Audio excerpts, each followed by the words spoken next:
Hello, everybody, and welcome to the Nerd Ledger. I am Kaje. I didn't play the intro song for this because I'm doing a recording.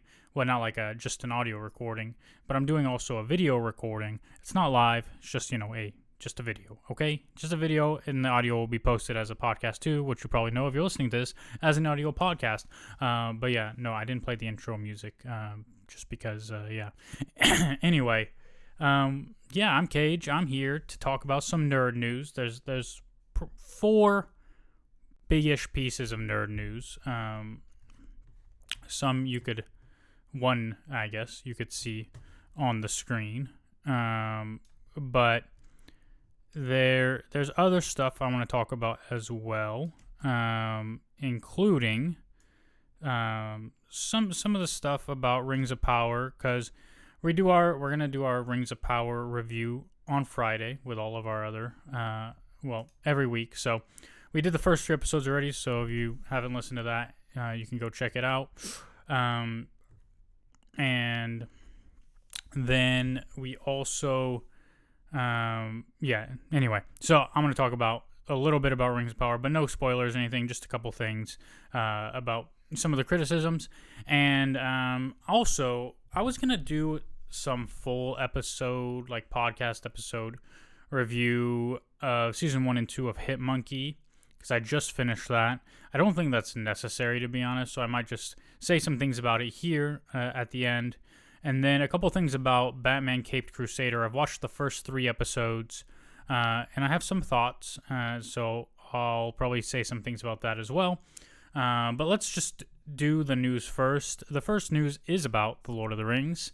And apparently Ian McKellan says he has been asked to return as Gandalf for The Lord of the Rings: The Hunt for Gollum. So Lord of the Rings star Ian McKellan has revealed that he has been asked to return as the wizard Gandalf in the upcoming prequel films titled Lord of the Rings: The Hunt for Gollum.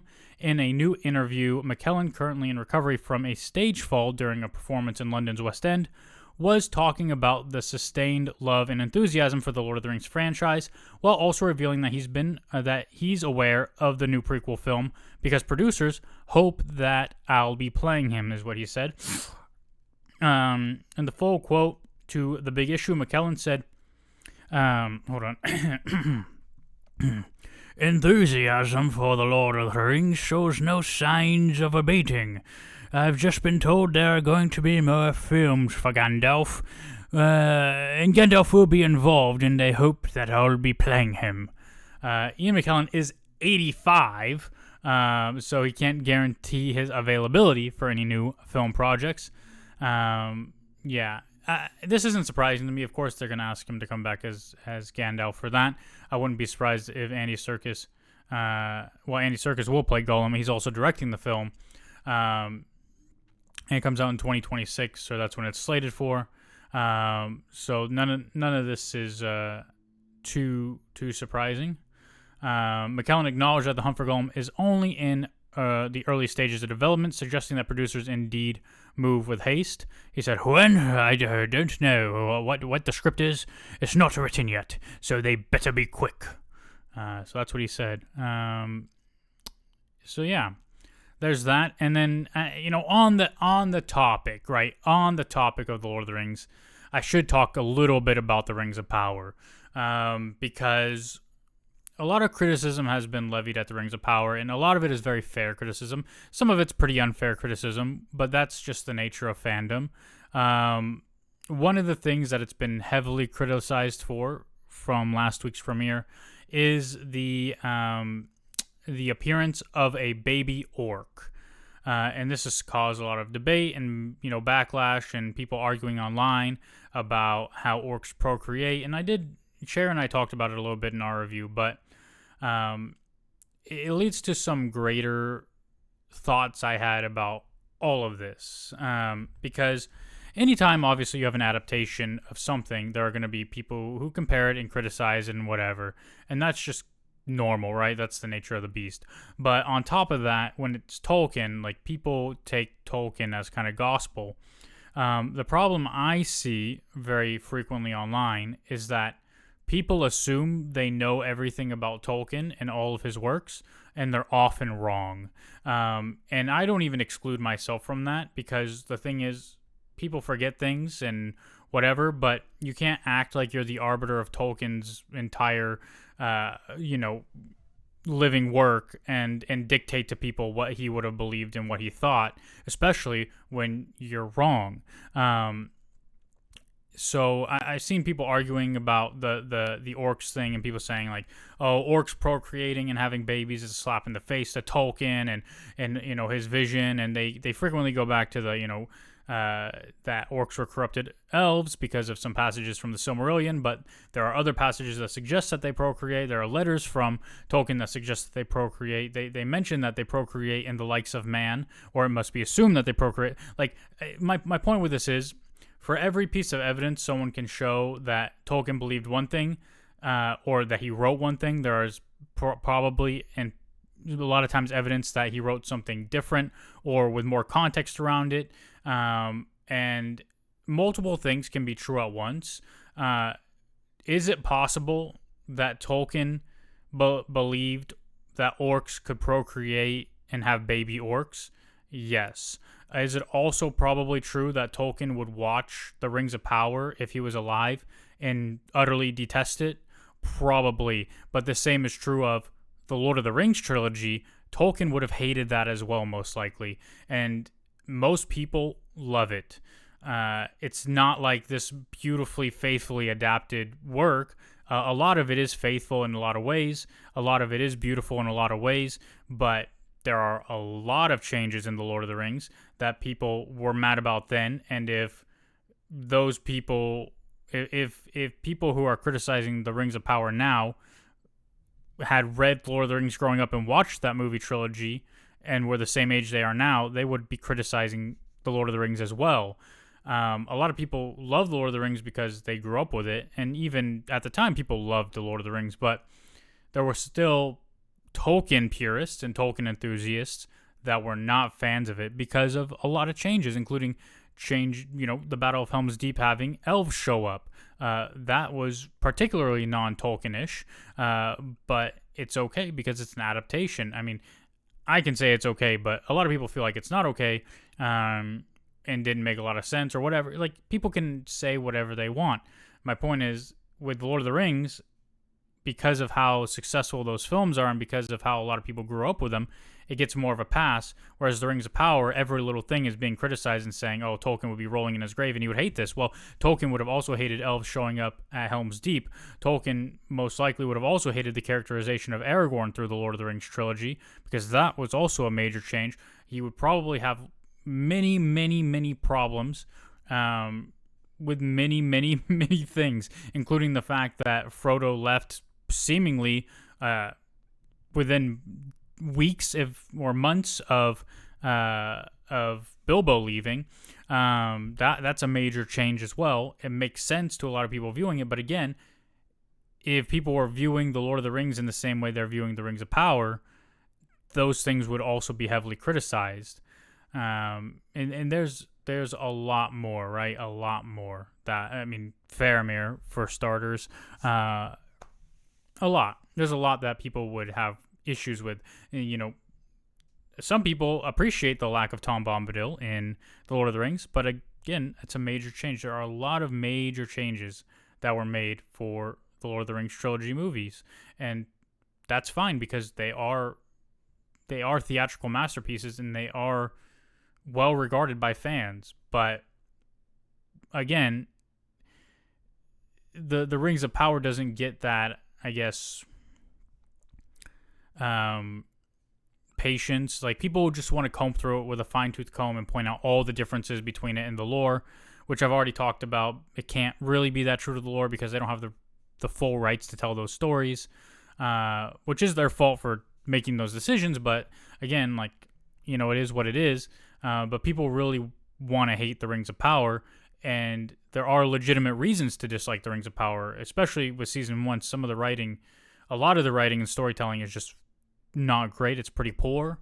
But that people criticize things that don't necessarily warrant criticism just because they feel like, oh, well, that's not true to Tolkien, so I'm going to criticize it, even though lots of things aren't true to Tolkien that I appreciate, and also maybe it is true to Tolkien, I just didn't read or get the context of this part or forgot about it. So, and even then, like, I've seen people criticizing Muriel as Queen of Numenor, and I'm just like, well, these people also clearly never read the appendices because, yeah, there are many, like, Muriel was not the first Queen of Gondor, and this isn't something being shoehorned in for quote-unquote wokeness. Like, there were many queens of Gondor. Like, Muriel's like the 4th or 5th Queen of Gondor. Like, not Gondor, sorry, Numenor.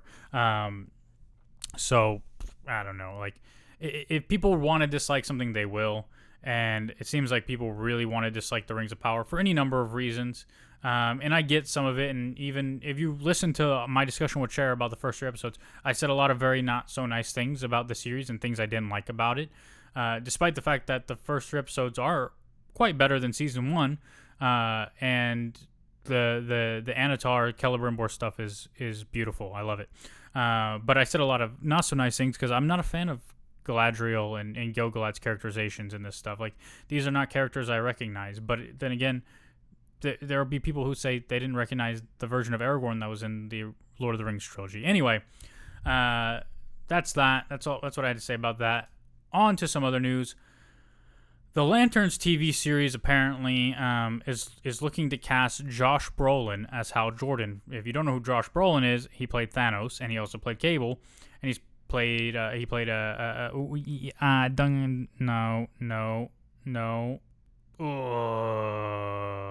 don't know his name. He played the guy in Dune, not Duncan Idaho, the other guy. Anyway, after serving as one of the biggest threats the Marvel Cinematic Universe has ever seen as Thanos, actor Josh Brolin could be heading into the world as of DC as one of the universe's favorite heroes, with a new rumor claiming Brolin will be playing Hal Jordan in the upcoming TV series Lanterns. The rumor comes from podcaster The Schneider, as well as from Nexus Point News. Though the casting has yet to be confirmed from any official sources, the upcoming series is set to focus on both Hal Jordan and on Jon Stewart, with no confirmed reports about casting of Stewart having been revealed. The new series will be showrun by Chris Mundy, who's done The Ozark and True Detective Night Country, and will be co-written by Mundy, Damon Lindelof, who did Watchmen and The Leftovers, and fan favorite comic writer Tom King. Lanterns follows new recruit Jon Stewart and Lantern legend Hal Jordan, 2 intergalactic cops drawn into a dark Earth-based mystery as they investigate a murder in the American heartland. So, yeah, this is rumors. These are from insiders. I don't really listen to these things. There might be some truth to it. There might not be. If it is Josh Brolin, they're going with an older, more seasoned veteran version of Hal Jordan instead of maybe the younger versions we're used to seeing, such as in 2011's Green Lantern with Ryan Reynolds. But, yeah, it'll be interesting to see if they go that direction or if people want to see him go that direction, because I think a lot of people would prefer a younger Hal Jordan, but it's entirely possible that, people want to see him as like the older kind of guy with Jon Stewart, the younger guy, doing this kind of buddy cop thing in many ways. So there's that. This I found interesting. Right, so for people who don't know, George R.R. Martin, who is the Game of Thrones creator and House of the Blood and Fire writer. He has a blog and he frequently writes in it, and he wrote like a week or so ago that he was going to address some of the issues or all of the issues he has with House of the Dragon, and he did indeed do that. So George R.R. Martin has some critical opinions to share about the changes that House of the Dragon is making to his work. He's throwing major shade at House of the Dragon and some of the changes to the show made and will make to the lore he established in the book Fire and Blood, which chronicles the history of House Targaryen. In a seemingly now deleted post in his not a blog personal journal, Martin went down the rabbit hole of discussing the infamous Blood and Cheese sequence from the House of the Dragon Season 2 premiere. He finally addressed the divisive changes to Blood and Cheese's story in House of the Dragon, namely the removal of a pivotal character from the sequence, King Aegon II and Queen Helena Targaryen's third and youngest child, Prince Maelor.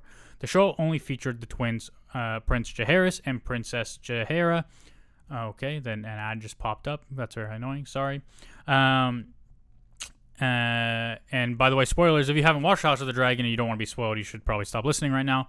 But yes, the show only featured twins, Prince Jaehaerys and Princess Jaehaera, while Blood and Cheese forced Helena to choose between her male and female child to be the one who lived. In Fire and Blood, it is written that Helena had to choose between all 3 of her kids and chose Maelor to die as he was too young to understand. In a sadistic turn, Blood and Cheese killed Jaehaerys instead, leaving Maelor to live a life knowing that his mother was willing to sacrifice him. Prince Maelor's arc doesn't get any better later on. The boy never made it past the age of 3 before he too was killed during the Dance of Dragons civil war between the Targaryens. In fact, Maelor's death, as he was killed in a mob of common folk trying to capture him while fleeing the war, became a powerful metaphor for just how unforgivably far the war between Queen Rhaenyra's Blacks and King Aegon II's Greens had gotten. In his blog post, George R.R. Martin revealed some of his own frustrations with the changes to Blood and Cheese's story, saying, I found myself agreeing with both sides, agreeing that those critical of the choice to remove Maelor Targaryen from the show. Sorry, that was the end of a quote, but anyway. Martin then confirms that Maelor was never going to be part of House of the Dragon. He said, sometime between the initial decision to remove Maelor, a big change was made.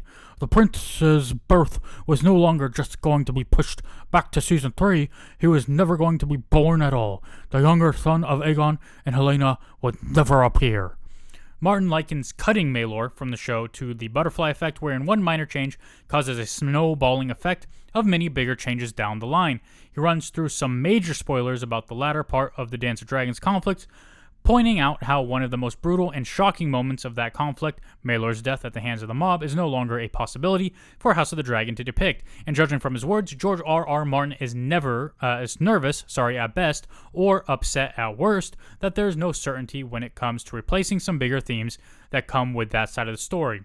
What will we offer for the fans instead, once they've killed these butterflies? I have no idea. I do not recall that Ryan and I ever discussed this back when he first told me they were pushing back on Aegon's second son. Maelor himself is not essential, but if losing him means we also lose redacted spoilers, that's a considerable loss. Those spoilers are Maelor's death. If all that wasn't controversial enough, Martin ended by outright casting a whole shadow of doubt on the House of the Dragon showrunner Ryan Condal and the work being done on House of the Dragon Season 3 and 4 by saying, there are larger and more toxic butterflies to come if House of the Dragon goes ahead with some of the changes being contemplated for Season 3 and 4. So, it seems likely that the powers that be at HBO and House of the Dragon caught wind of this post going up, and that's why it just as quickly vanished from Martin's blog post. Too late, though. This is surprising tension to be found between Martin and Condal. It's also fuel for Martin to get flamed by some searing backdraft if fans come at him about not cementing his lore in fully completed texts for the shows to follow. We're still waiting on those final 2 Game of Thrones books. That has nothing to do with this, though. And HBO has responded to Martin's criticism on Wednesday this past week, and I now deleted. That was when he posted it. The HBO acknowledges the difficult choices the series had to make, and expressed the confidence in showrunner Ryan Condal and his team going forward. They said, hold on, who said this? I have to get this right. Oh, it's just a statement to Variety. Okay. There are few greater fans of George R.R. Martin and his book Fire and Blood than the creative team on House of the Dragon, both in production and at HBO. Commonly, when adapting a book for the screen, with its own format and limitations, the showrunner ultimately is required to make difficult choices about the characters and stories the audience will follow. We believe that Ryan Condal and his team have done an extraordinary job, and the millions of fans the series has amassed over the first 2 seasons will continue to enjoy it. Yeah, so there's that. There is also in his post, which has now been deleted, Martin outlined that one of the issues with House of the Dragon was the erasure of Aegon and Helena's Targaryen's youngest child, Prince Maelor, whose existence is a major part of the books. Blah blah blah, made a lot of ramifications.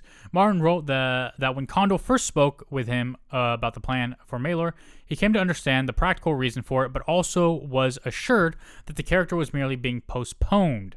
So this is something else that George R. R. Martin said. He said, "I did not argue for long or with much heat. With much heat, however, the change weakened the sequence. I felt, but only a bit. And Ryan had what seemed to be practical reasons for it. They did not want to deal with casting another child, especially a 2-year-old toddler. Kids that young will inevitably slow down production, and there would be budget implications.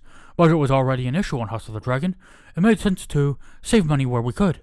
Moreover, Ryan assured me that we were not losing Prince Maelor, simply postponing him. Queen Helena could still give birth to him in Season 3, presumably after getting with child in late Season 2. That made sense to me, so I withdrew my objection and acquiesced to the change. I still love the episode and the blood and cheese sequence overall. Losing the Helena's choice beat did weaken the scene, but not to any great degree." He went on to explain that with the character eliminated entirely, there could be impact to the final 2 seasons of the series, which is set to end with Season 4 by revealing potential spoilers based on the book, but also went on to suggest that there were more concerns with House of the Dragon, and there are larger and more toxic butterflies to come, which we went over. And so, yeah. George R. R. Martin, not so happy. It's interesting that he focused on that one thing. I'm sure there's plenty more that he had problems with. Because as I mentioned in my review of House of the Dragon Season 2, the differences between the series and the book are so vastly different that if you went through every episode and pointed out the differences between each beat and the book, you would be here forever, because literally nothing is the same except for a few major plot points, including the blood and cheese sequence, which still had differences in it, and Rook's Rest, which still had differences in it. But there are major beats that are hit, just with plenty of changes, and even the characterizations of Rhaenyra and Daemon and Alicent and so many other major characters are so vastly different from the book that they're almost unrecognizable, in my opinion. So to me, this doesn't make a lot of sense that he's like nitpicking on these few things. It is the nature of an adaptation to make major changes. Like you just have to most of the time when you're taking something from book to screen. And so, yeah, but it's funny to me that he just focused kind of on these. But the last piece of news I have is a follow-up on the Beau DeMayo Disney drama. So for people who don't know, I'll try to do this from memory first, and then I'll read the article, but the article probably already recaps this. So we'll do a double recap, okay? So Beau DeMayo was the showrunner for X-Men 97, Seasons 1 and 2. Season 1 is out. Before it came out, he was fired because Disney found what they said were, they did an internal investigation, and they said something like, due to the egregious nature of these things, we will no longer work with Beau DeMayo or whatever. Throughout Season 1, Beau DeMayo continued to tweet about the show and X-Men in general and whatever, and then he posted for Gay Pride Month, like a picture of himself as Cyclops with no shirt, pretty much saying like Happy Pride Month or whatever. And then like some news broke that like Disney was stripping his Season 2 credit, which means inevitably they have to rewrite a lot of the season. And he was like, well, they're only doing that because I posted something about gay pride, and Disney only wants to appear like they care about gay people and black people. They don't. Like, they hate us, and so that's why I got fired, and that's why they are trying to, strip my credit for Season 2. And then Disney responded, and they're like, hey. We had an agreement with you when we let you go that you weren't allowed to talk about the show, and you continued to do it, and we've allowed it up until this point. and now, we have to take measures in accordance with what we believe is right, and blah, blah, blah. And so Beau DeMayo at this, he said something about his lawyer, his lawyer will be in touch and all this stuff. But he he made a statement on his OnlyFans accounts. X-Men 97 showrunner blasts Marvel, alleges criminal working conditions. So former X-Men 97 showrunner Beau DeMayo is continuing his one-man campaign against Marvel Studios and Disney after being fired from the Disney Plus animated series earlier this year. DeMayo appeared in a video on his OnlyFans account where he openly refuted the recent press from Disney about his firing and even went so far as to accuse Marvel Studios for supporting a toxic environment with near-criminal working conditions that turns individuals against one another and stokes paranoia to ensure compliance. So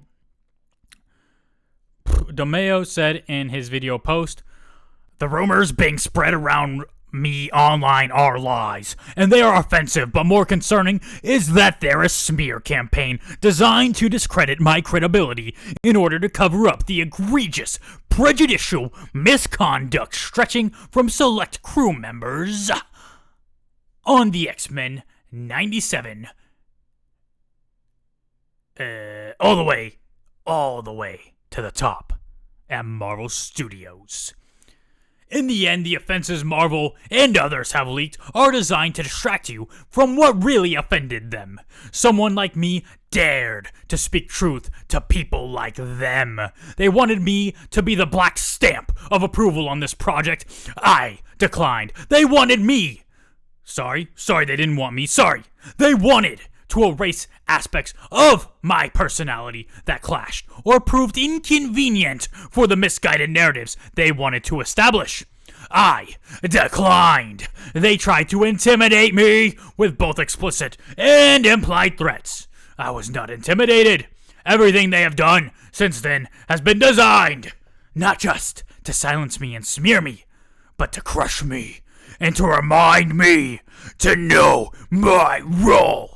Sorry, that was very dramatic. I apologize. Excuse me. While exact details have been vague, DeMayo has previously alleged that Disney/Marvel fired him from X-Men 97 Season 2 after sharing fan art of himself as a shirtless Cyclops during Gay Pride Month in June. In this latest video he acknowledges that he is not everyone's cup of tea when it comes to the working environment on X-Men 97, and creative conflicts did occur. At the same time, DeMayo and his attorneys slammed Disney/Marvel, framing the firing how they did, claiming it cast the showrunner in a purposely sinister light. So, a Marvel spokesperson said this to The Hollywood Reporter. They said, "Mr. DeMayo was terminated in March 2024 following an internal investigation.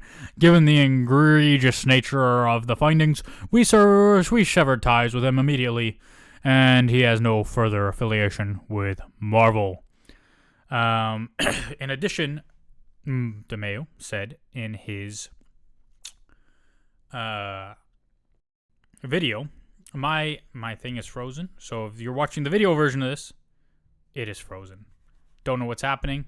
Computer is bugging out, yo. It's bugging out. It's okay. It's all right. Everybody hold. We good, I think. I don't know. Not sure. Hey. Oh, there's a bug. AMD has a bug, guys. Mother-sucking AMD. Mother-sucking bugs. Okay. Go away. Don't care. All right. Can I continue? Computer, can I continue? All right. Okay. So, Beau DeMayo also said, "I have the receipts and the eyewitnesses. So long as you stop coercing them to lie, you can keep attacking me with lies and misinformation, but we can become the ugliest, most annoying version of that. Or you can start acting like a studio that is worthy of a show like X-Men 97. It's really tough for me to do that voice, so I don't know why I keep doing it. DeMayo's attorneys also are putting out a new statement throwing suspicion on Disney/Marvel's part for the use of allegedly question of the use of an allegedly questionable non-disclosure agreement. As attorney Brian Friedman stated, there are only two possible explanations for why Marvel and Disney had both signed an NDA that so obviously violated basic California law. Either incredulously, Marvel and Disney's hundreds of lawyers who advise over 250,000 employees all just happened to make a mistake, or Marvel knowingly and intentionally attempted to silence Beau so they could have total control as to why he was no longer at Marvel, why he had his credits removed on Season 2, and why he was uninvited to attend the very award show that nominated his work for an Emmy. Violating Beau's statutory California rights will cost Marvel this case, but more importantly, Marvel can no longer stop the truth from coming out. So strong words there from the attorney. Yeah, so this is the newest development, guys, on the Beau DeMayo Marvel Disney drama. And really, all I have to say about this, right? Because for me, I don't know anything, okay? I'm a fan of Marvel properties, of some Disney properties, of X-Men 97. I have no knowledge of what happened behind closed doors. I don't know if the rumors are true. I don't know if what Beau DeMayo says is true. I think the fact that he made the statement on his OnlyFans is hilarious. But I have no insight into this. Two things can be true at once. It could be true that Beau did some fucked up shit on the set and to other people working on X-Men 97, but it could also be true that Marvel and Disney don't create the best work environment and it's shit to work in. Neither of those things could be true. I don't know. Eventually, everything will come out and we'll decide at that point what we think is true or what we think is not true. At this point, all we have is Disney's word and Beau's word, and who fucking knows what the truth is. That's how I feel about it. But I do think it does make for good entertainment, some of this news. So, and when I say that, I don't mean at the expense of anybody who may have been a victim, if Beau DeMayo is guilty of anything, or a victim of Disney in any way. Okay, it's just it's just news, guys. So, that's all the news. Hitmonkey, real quick. Wait, before Hitmonkey, Batman Caped Crusader.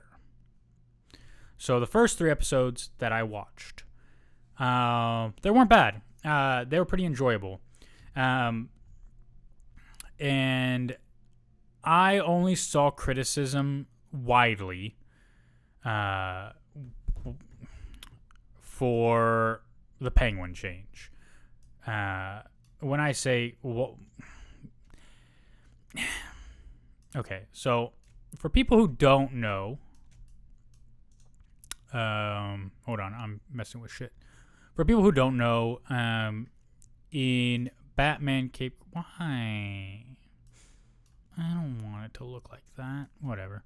For people who don't know, in Batman Caped Crusader, Penguin is a woman. Oswald a Cobblepot. And so they gender swapped Penguin, which people had a problem with. I didn't see online, at least, because I didn't read, like, most stuff with Batman Caped Crusader I didn't really read. I saw headlines, though, and the headline that I saw the most, and the people arguing the most, were about Penguin, which tells me that people saw the press releases for the show, but didn't watch it, because if they did watch it, I'd see a lot more criticism from these people who get mad about these things. But I will say that there's a lot of it. It's not just Penguin is a female. Barbara and Commissioner Gordon are African Americans or people of color or black or however you want to describe them. That's not offensive. I don't know. But they're people of color in Batman Caped Crusader. Harley Quinn is she appears to be an Asian woman. Like they make Alfred is younger, like not young, but he's not an old man. He doesn't appear to be an old man. And so like they made a lot of changes to the way characters look. I can understand why that makes people feel weird, right? Like it makes people go like, you're just pandering kind of thing. Like, a lot of times I think people overreact and it's whatever. Like, it's not a big deal. And here, it's still not a big deal in my opinion. It's just noticeable, right? Like, you notice how many changes to what you're familiar with. Like, you notice how many things are changed. That said, I liked female Penguin. I thought she was cool and ruthless, and I quite liked her character. I have no problem with Barbara Gordon thus far, and her character. And Harley, to me, other than being a psychiatrist, she doesn't really seem like Harley yet. But the show is being done by Bruce Timm, who is the creator of Harley Quinn. So, there are character arcs to be had here. That's not to say that there will never be an Oswald Cobblepot. I don't know.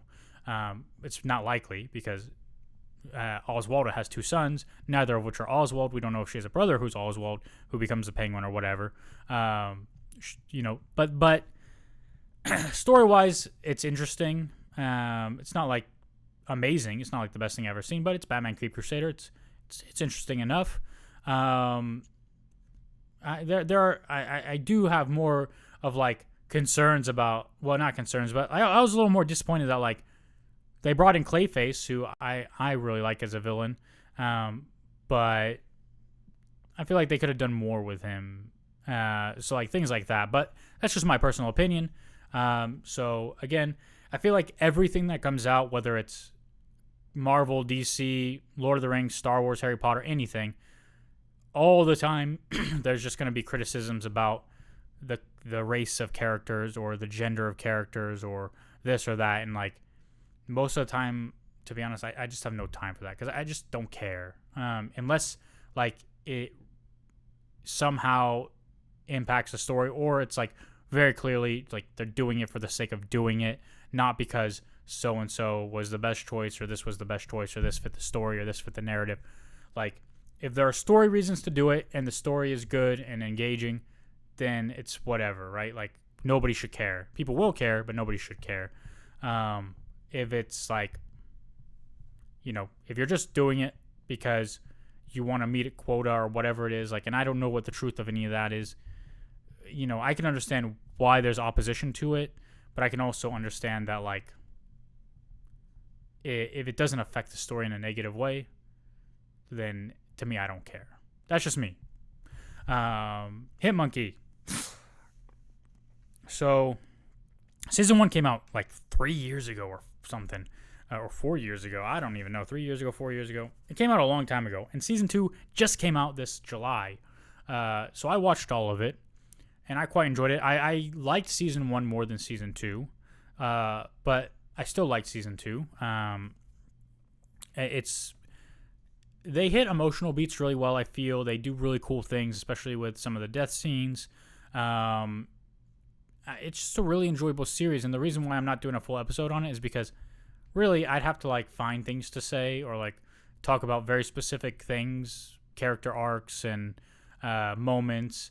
Like one thing is like Akiko's turn in season 1. At the end of season 1 didn't make a lot of sense to me, but then in season 2, like, it makes more sense because of some of the things they show you. So there's that.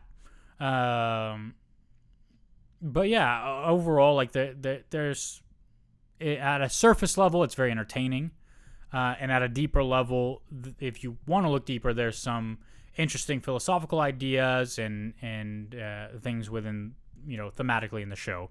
So I do recommend it if you're interested in it. It is TVMA, so it's more adult themed. There's no nudity because it's still a Marvel property, but there is language and there is violence and there is blood. So yeah, it's on Hulu. Highly recommend Hitmonkey. But that's it for this. Thanks everyone, and we'll be back. We'll be back every Friday for the foreseeable future to talk about the Rings of Power. And then there's a lot of other stuff coming out soon, so we're gonna have a lot of content to talk about. Much love. See you next time. Share your thoughts. Like, comment, subscribe, click the button, follow, and Twitch, YouTube, all podcast platforms, Spotify, Apple, Google, all that shit. Bye.